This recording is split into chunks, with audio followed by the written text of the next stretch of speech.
Cuba, final de 2016.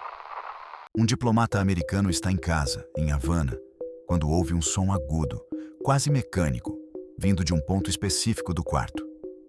Segundos depois, sente uma pressão na cabeça, tontura, náusea.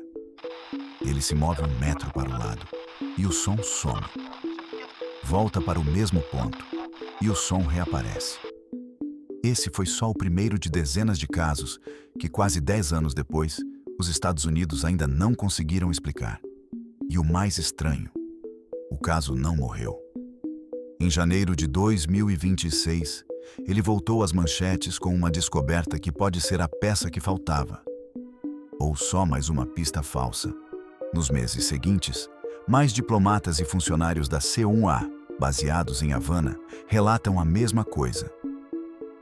Um som estridente, muitas vezes descrito como grilos ou uma britadeira distante, seguido de dor de cabeça intensa, zumbido no ouvido, tontura, dificuldade de concentração e, em alguns casos, danos que pareciam permanentes. Até o fim de 2017, mais de 20 pessoas ligadas à embaixada americana em Cuba haviam relatado sintomas parecidos. O governo dos Estados Unidos batiza o fenômeno de incidentes de saúde anômalos, só para não usar a palavra que todo mundo já estava pensando. Ataque. A partir daí, começa uma corrida por explicações, e nenhuma delas fecha por completo. A primeira hipótese, ainda em 2017, foi um ataque sônico, algum tipo de arma de som direcionado. Mas engenheiros de áudio rapidamente apontaram um problema. O som que as vítimas descreviam era audível, e uma arma sônica capaz de causar dano cerebral profundo dificilmente seria percebida pelo ouvido humano. A segunda hipótese, levantada por um painel de especialistas em 2022, foi energia de radiofrequência pulsada, micro-ondas direcionadas capazes de aquecer levemente o tecido do ouvido interno e criar a sensação de um som, um efeito conhecido desde os anos 60 como efeito Frey. Também surgiram hipóteses mais mundanas. Grilos de verdade. Uma espécie que faz um som parecido foi identificada em Cuba. Efeito psicogênico em massa, ou seja, sintomas reais, mas gerados pelo estresse do ambiente, sem nenhuma arma envolvida.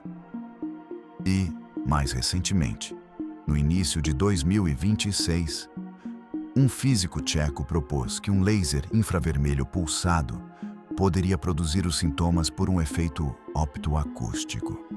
Uma hipótese que outros cientistas receberam com ceticismo. Em 2024, uma investigação conjunta da revista alemã Der Spiegel, do site The Insider e do programa 60 Minutes, trouxe a pista mais concreta até então. Registros de viagens e telecomunicações que colocariam integrantes de uma unidade específica da inteligência militar russa, a GRU, em lugares e datas que coincidem com vários dos incidentes ao redor do mundo. A reportagem reacende a hipótese de que a Rússia estaria por trás de um programa secreto. Mas a comunidade de inteligência americana, oficialmente, continua dividida. A avaliação de janeiro de 2025 manteve a posição de que é muito improvável que uma potência estrangeira esteja por trás dos casos.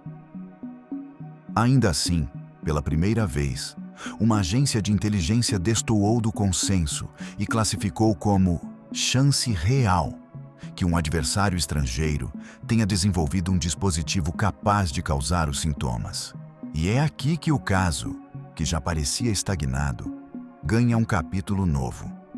Em janeiro de 2026, veio à tona que investigadores de segurança interna dos Estados Unidos, numa operação disfarçada iniciada ainda em 2024, conseguiram obter um dispositivo portátil, do tamanho de uma mochila, capaz de emitir energia de radiofrequência pulsada e com componentes de origem russa.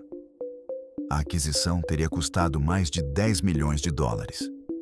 Desde então, o Pentágono testa em segredo, há mais de um ano, se esse aparelho é capaz de reproduzir os sintomas descritos pelas vítimas.